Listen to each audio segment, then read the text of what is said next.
"You're fired." The museum director's words hung in the air like a death sentence. Margaret Chen, 45 years old, dressed in an expensive charcoal suit, stood behind her large wooden desk with her arms crossed. Her face showed the kind of cold disapproval that came from years of firing people without a second thought. Frank Morrison, 68 years old, stood on the other side of the desk. His security uniform was clean but old. The navy blue fabric faded from years of night shifts. His name tag, slightly crooked, read, F. Morrison, Night Security. He didn't react to the director's words. His weathered face, lined with age and experience, stayed calm. His pale blue eyes, the color of a winter sky, simply looked at her. "This is the third time this month you filed a false alarm report," Chen continued, her voice sharp and angry. She pointed at a stack of papers on her desk. "Suspicious people in the sculpture garden. Possible spying on the maritime exhibit. Someone messing with the loading dock cameras." She shook her head, her perfect hair not moving an inch. "Frank, you're paranoid. You're seeing threats that aren't there." The office was on the third floor of the Riverside Maritime Museum, a well-known place that held one of the world's best collections of naval artifacts, ship models, and historical treasures. Large windows looked down on the dark exhibition halls below. It was 11:47 p.m.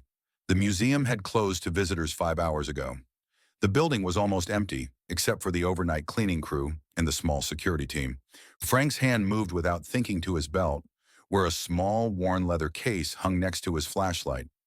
It was no bigger than a deck of cards, the leather cracked and stained with salt. Inside was something he hadn't looked at in years, something that told a story Margaret Chen could never understand. "Ma'am," Frank said quietly, his voice a low rumble, like distant thunder. "I've been doing this job for 8 years. I know this building. I know the patterns. Something is wrong." Chen let out an annoyed sigh. "Frank, you were in the Coast Guard. I get that. I respect that. But this isn't the ocean. This is a museum in a safe city. We have the best security systems, motion sensors, cameras on every floor. If there was a real threat, the system would tell us." She walked around the desk, her heels clicking on the floor. "The board is tired of the false alarms. The police are tired of your calls. And honestly," she paused, her voice getting colder, "you're embarrassing us. You're old, Frank. Maybe it's time to admit this job is too much for you." The insult hit its mark, but Frank took it without showing anything. He had survived worse than hurt feelings. "I need you to clear out your locker tonight," Chen said, turning away to look out the window at the city lights. "Security will walk you out. We'll mail your final check." Frank stood there for a moment, his eyes moving past the director to the dark halls of the museum below. In the dim emergency lighting, he could see the shadowy shapes of ship figureheads, massive anchors, and glass cases filled with priceless maritime instruments. His gut, sharpened by 25 years at sea and countless operations, told him something was wrong, but he had no proof. Just instinct. "Understood, ma'am," he said finally. He turned and walked toward the door. As his hand touched the doorknob, Chen spoke again without turning around. "For what it's worth, Frank, thank you for your service. Both to your country and to this museum." The words were empty, said just to be polite. Frank didn't respond. He simply opened the door and stepped into the hallway, closing it softly behind him. What Margaret Chen didn't know, what she couldn't possibly know, was that in exactly 4 hours and 13 minutes, the most carefully planned museum heist in the city's history would begin. And the only person who could have stopped it was walking toward the elevator with a cardboard box of his belongings. The security office on the first floor was small and messy. 3 monitors showed rotating feeds from the museum's 47 cameras. Tyler Bennett, 24 years old, sat in the worn office chair with his feet on the desk, scrolling through his phone. He was the overnight security supervisor, though that title didn't mean much with such a small staff. He wore the same Navy uniform as Frank, but his was newer, cleaner, and filled with confidence that came from not knowing any better. When Frank walked in, Tyler barely looked up. "Heard you got canned," he said, not hiding his smirk. "Chen's been wanting to get rid of you for months, man. You kept making us look bad with all those fake threats." Frank didn't answer. He went to his locker in the corner, a small metal box with a combination lock that had been his for nearly 10 years. He started taking out his personal things: a thermos, an old paperback book, a small frame photo of a much younger version of himself standing on the deck of a white Coast Guard ship. "You know what your problem is, Frank," Tyler continued, unable to stop himself from lecturing. "You don't trust the technology. We've got AI motion detection, facial recognition at every entrance, pressure sensors on all the valuable displays. This place is like Fort Knox, but you're still walking around with your flashlight like it's 1985, looking for monsters that don't exist." Frank carefully placed the items in his cardboard box. He paused when his hand touched the leather case on his belt. For a moment, he thought about leaving it in the locker. It was heavy with memories, with a past he rarely talked about, but his fingers unclipped it and placed it gently in the box. The moment his hand left the worn leather, a memory crashed over him like a wave. He was 35 years old again, standing on the deck of the USCGC Valiant in the Caribbean Sea. The night was pitch black, the ocean a dark mirror broken only by the white glow of the ship's wake. He wasn't a night watchman then. He was Chief Petty Officer Morrison, leader of a maritime security response team. His team handled the situations that needed more than regular patrol work: drug busts, ship seizures, and dangerous boardings. The information had been solid. A cargo ship, the Maersk Helena, had been taken over by a professional crew 200 miles off the coast. The ship carried $40 million in electronics, but more importantly, it carried 14 hostages, the original crew. Frank's team of 8 specialists had gotten close in darkness, using fast inflatable boats, moving silently and precisely. He had trained for this hundreds of times, but the real thing was different. The real thing had real consequences. They had climbed the hull using rope ladders, entering at a spot the hijackers couldn't see. Frank had been the first over the rail. In the next 17 minutes, his team took down 6 armed hijackers without firing a single shot. It was perfect execution, timing, discipline, and an almost supernatural ability to read how people moved.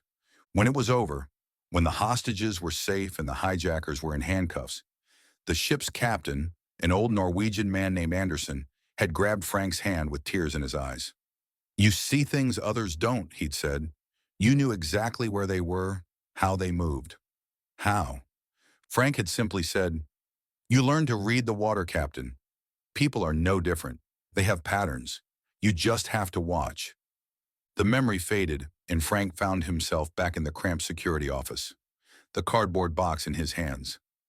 Tyler was still talking, something about upgraded sensors, but Frank wasn't listening. His mind was going over the details he'd noticed over the past 2 weeks. The utility worker who'd spent 3 days supposedly fixing a transformer near the loading dock, but never actually opened the electrical box.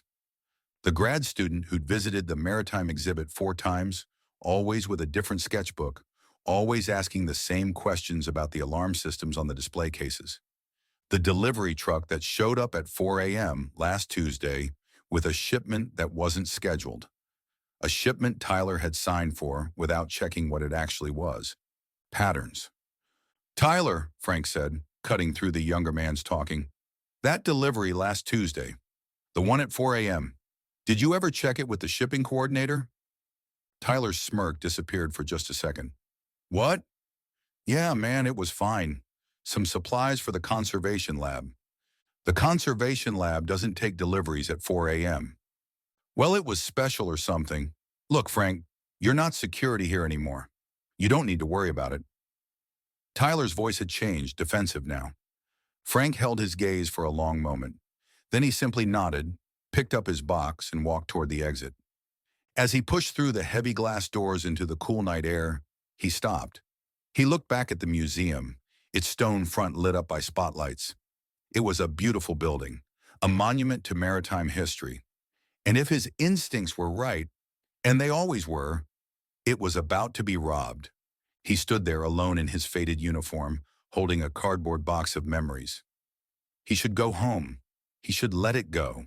He was fired. It wasn't his problem anymore. But Frank Morrison had never walked away from danger in his life. He pulled out his cell phone and called a number he hadn't used in 3 years. Captain Linda Reeves, retired Coast Guard, now working as a private security consultant, answered on the third ring. Her voice was alert despite the late hour. "Frank, it's midnight. What's wrong?" "Linda, I need you to check something for me." Quietly. There was a pause. Linda Reeves had worked with Frank for 12 years. She knew that tone. "I'm listening." "Riverside Maritime Museum. Check for any talk, any unusual interest in the maritime collection in the past month. Dark web, collector forums, anything." "Frank, are you working a case?" "No, I just got fired." Another pause, longer this time. "Then why are you calling me at midnight about museum security?" "Because something is about to happen, and I'm the only one who sees it." Linda didn't ask any more questions. "Give me 20 minutes." Frank hung up and checked his watch. 12:09 a.m. He walked to his car, an old 2004 Toyota Camry, and put the cardboard box in the trunk. He didn't drive away. Instead, he walked to a small coffee shop across the street that stayed open all night, ordered a black coffee, and sat by the window with a clear view of the museum's main entrance. He waited. At 12:31 a.m., his phone buzzed. Linda's text was short but scary. Riverside on 3 collector watch lists. Rumors of inside job. Target, the Compass of Magellan. Value, $18 million. "Frank, if this is real, call the police now." Frank stared at the message. The Compass of Magellan. A 16th century navigation tool. One of only 2 surviving compasses from Ferdinand Magellan's trip around the world. It was the most valuable piece in the museum's collection, displayed in a reinforced case in the center of the maritime exhibit. He looked across the street. The museum sat quiet, its windows dark except for the faint glow of emergency lights. Tyler would be inside, feet on the desk, clueless. The cleaning crew would be finishing up. Margaret Chen would be at home, asleep, trusting her technology. Frank pulled up the local police non-emergency number. His finger hovered over the call button. Then he stopped. If he called now, what would he say? "I have a feeling something might happen." He'd been fired for exactly that kind of thinking. The police wouldn't send anyone based on a hunch from a disgraced security guard. And if he was wrong, if this was all in his head, he would prove everyone right. That he was just a crazy old man. But if he was right and he did nothing, he put the phone down. He would watch.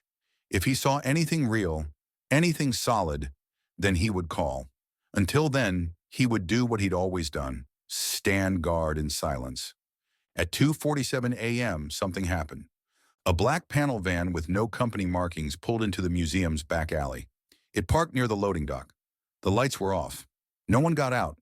Frank's heart didn't speed up. It steadied. This was it. This was the pattern becoming clear.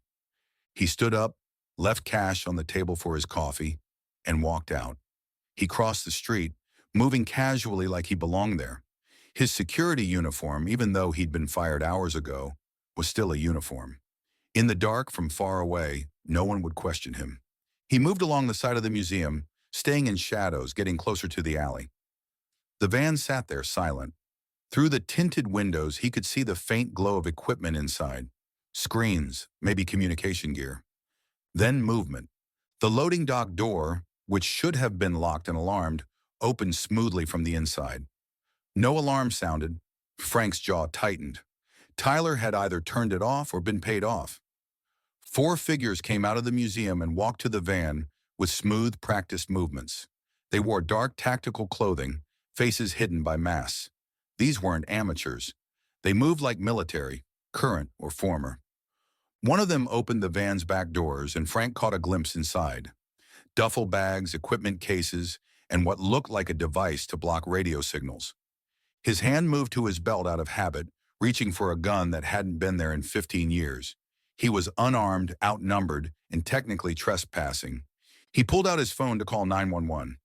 Before he could dial, a hand covered his mouth from behind, and an arm locked around his throat in a trained chokehold. A voice, calm and professional, whispered in his ear, "Don't move, old man. This doesn't concern you." Frank's training kicked in instantly.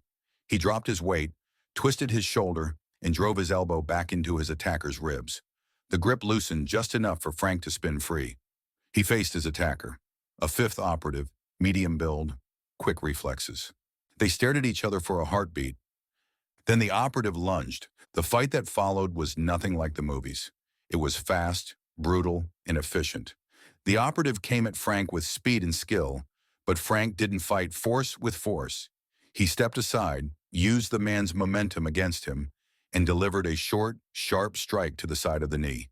The operative stumbled, and Frank followed with a controlled hit to the back of the neck, enough to knock him down, not kill him.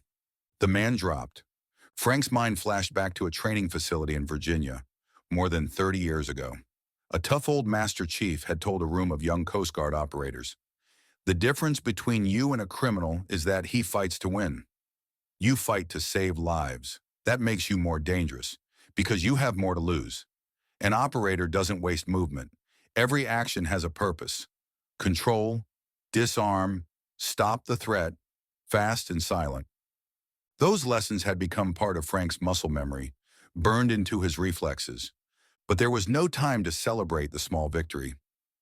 Behind him, shouts came from the loading dock. They'd seen him. They were coming. He turned and ran, not away from the museum, but toward the front entrance. He needed to get inside. He needed to stop this. He reached the front doors. Heavy glass, locked. His security badge wouldn't work anymore. Chen would have shut it off. He looked around frantically. Then he saw it. The small emergency call box near the entrance, connected directly to the alarm system. He smashed the glass with his elbow and hit the button. Nothing happened. The system was off. They disabled it from inside. Footsteps pounded behind him. Two operatives were getting close. Frank made a choice. He grabbed a decorative rock from the landscaping and threw it through the glass door. The crash was deafening in the silent night. Alarms should have screamed. They didn't. He climbed through the broken door, glass crunching under his shoes, and ran into the dark museum. The Maritime Exhibit Hall was huge, 2 stories tall, filled with ship models, navigation instruments, and historical artifacts. In the center, lit by a single spotlight, even in the middle of the night, stood a glass case. Inside it, resting on a velvet cushion, was the Compass of Magellan. Frank ran toward it. He could hear the operatives behind him, entering the building, their movements coordinated and calm. They weren't panicking. They were professionals closing in on their target. Frank reached the display case and did the only thing he could think of. He triggered the case's manual alarm, a backup that had to be physically touched to activate. This time the alarm screamed. The sound was piercing, echoing through the halls, loud enough to alert the police station across town. For a moment, Frank felt hope. Then one of the operatives walked into the hall, pulled out a small device, and pressed a button. The alarm cut off instantly. "Nice try, old man," the operative said, pulling off his mask. He was in his 40s, with a hard face and cold eyes. "But we've controlled this building's systems for 3 days." 3 more operatives entered the hall surrounding Frank. One of them was Tyler Bennett, the young security supervisor, no longer smirking. He looked pale, scared, holding a small bag that clearly contained cash. "Tyler," Frank said quietly, his voice heavy with disappointment. "I'm sorry, Frank," Tyler stammered. "They offered me $50,000. I have student loans. I dash." "Shut up, kid," the lead operative snapped. He turned to Frank. "You're the fired security guard. Morrison, right? You should have stayed gone." "The police are already coming," Frank said calmly. The operative smiled. "No, they're not.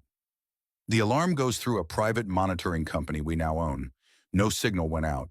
And in about 90 seconds, we'll have the Compass, be back in the van, and gone. You can't stop this." Frank's mind raced. 4 armed operatives. Tyler, bought but not a fighter. Himself, unarmed, 68 years old, exhausted. The operative was right. He couldn't stop this. But he didn't have to stop all of them. He just had to slow them down. "You're right," Frank said, raising his hands.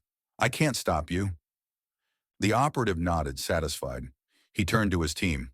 "Open the case." 2 minutes. As the team moved toward the display, Frank's hand slipped into his pocket and pulled out his cell phone. Without looking, he pressed the emergency SOS button, a feature that automatically called 911 and sent his location. The lead operative noticed. "Drop the phone." Frank dropped it. It clattered to the floor, screen up. On the display, clearly visible, emergency call connecting to 911. The operative's face hardened. You just made a big mistake, old man. What happened next took less than 12 seconds. The operative reached for his gun. Frank moved first. He closed the distance in 2 steps, grabbed the man's wrist before the gun came out, and twisted. The gun fell. Frank swept the man's legs, and they both went down. The other operatives rushed forward, but Frank had already rolled, grabbed the fallen gun, and fired 2 shots into the display case's control panel. Sparks flew and the case's locks engaged with a loud metallic clunk, sealing the compass inside. It's locked down, one of the operatives shouted. We need the code. There is no code, Frank said, still on the ground, the gun now pointed at the group. That's a mechanical backup. It needs a key from the director's safe. You'll need an hour and special equipment to get through that glass. The lead operative on the floor, bleeding from a cut on his forehead, stared at Frank with pure rage. You just destroyed a $50 million operation. Good, Frank said. In the distance, sirens wailed. Real ones this time. 6 minutes later, the museum was full of police. SWAT had surrounded the building. The 4 operatives were face down on the floor, hands zip-tied behind their backs. Tyler Bennett sat against a wall crying, watching his career and freedom disappear. Frank sat on a bench near the entrance, a paramedic checking the cuts on his hands from the broken glass. Detective Sarah Okoye, a sharp-eyed woman in her 50s, stood in front of him with a notepad. Mr. Morrison, she said, shaking her head in disbelief, you were fired 7 hours ago. You broke into this building. You fought multiple suspects, and you fired a gun you're not licensed to carry on museum property. She paused. You also single-handedly stopped the theft of an $18 million artifact and saved the city from major embarrassment. Frank looked up at her, his pale blue eyes tired but calm. Am I under arrest, detective? Okoye sighed. The museum director is on her way. I think that conversation is going to be very interesting. 20 minutes later, Margaret Chen arrived in a black car, her hair pulled back quickly, her face pale with shock. She walked through the museum entrance, past the police tape, and stopped when she saw Frank sitting on the bench. For a long moment, she just stared at him. Then she walked over and sat down beside him. I fired you, she said quietly. You did. You were right, about everything. Frank didn't respond. Chen looked at the broken glass, the police, the criminals being loaded into cars. How did you know? 25 years in the Coast Guard, Frank said. You learned to read the water. People are no different. Chen was silent for a moment. Then she said, I owe you an apology. A real one. You owe me a job, Frank said simply. Chen let out a breath that was half laugh, half sob. You're rehired. Right now, and I'm doubling your salary. Frank finally looked at her. I don't need double. I just need you to listen when I tell you something's wrong. Deal, Chen said, holding out her hand. Frank shook it. 3 weeks later, the Riverside Maritime Museum held a small ceremony in the Maritime Exhibit Hall. The mayor was there, along with the police chief, members of the Coast Guard, and the museum's board. Margaret Chen stood at a podium speaking to the small crowd. Tonight, we honor a man who represents the values this museum celebrates: watchfulness, courage, and a never-ending commitment to protecting what matters. She pointed to Frank, who stood to the side in a new, press security uniform. On his chest, pinned above his name tag, was a small medal, the museum's newly created Guardian Award. The crowd clapped. Frank nodded, uncomfortable with the attention. After the ceremony, as people talked and drank wine, Tyler Bennett walked up. He wasn't in handcuffs. He'd taken a deal to testify against the others, but his future was uncertain. He looked at Frank with red, swollen eyes. Frank, I just wanted to say I'm sorry. For everything. You tried to warn everyone, and I laughed at you. Frank looked at the young man for a long moment. Then he put a hand on his shoulder. You made a mistake, Tyler. A bad one. But you're young. You have time to learn from it. I don't deserve your forgiveness. Maybe not, Frank said, but I'm giving it to you anyway. Use it wisely. Tyler nodded, tears running down his face, and walked away. As the crowd started to leave, Linda Reeves, Frank's old Coast Guard friend, walked up with a glass of wine and a knowing smile. So, the old man still has it. Frank allowed himself a small smile. The water never stops teaching you, Linda. You just have to keep listening. She raised her glass. To listening? Frank raised his cup of coffee. To listening. As they stood there surrounded by the maritime history they'd both worked to protect, Frank felt something he hadn't felt in years. Peace. Not because the danger was over, but because he'd proven, to himself more than anyone, that being watchful never retires. The compass of Magellan glowed in its case behind them, safe, waiting for the next generation of dreamers and explorers to find inspiration in its ancient needle. And Frank Morrison, the night watchman, stood ready to protect it. Frank Morrison's story reminds us that heroes don't always announce themselves with medals and awards. Sometimes they wear faded uniforms and carry weathered instincts that technology can never replace. Sometimes they're dismissed, underestimated, and pushed aside, only to prove that true watchfulness never retires. What would you have done in Frank's position? Would you have walked away after being fired, or would you have trusted your gut one last time? Drop your thoughts in the comments below. And if this story of quiet courage moved you, please hit that like button. Share this video with someone who needs to hear it, and subscribe to our channel for more stories of unsung heroes who walk among us. Thank you for watching.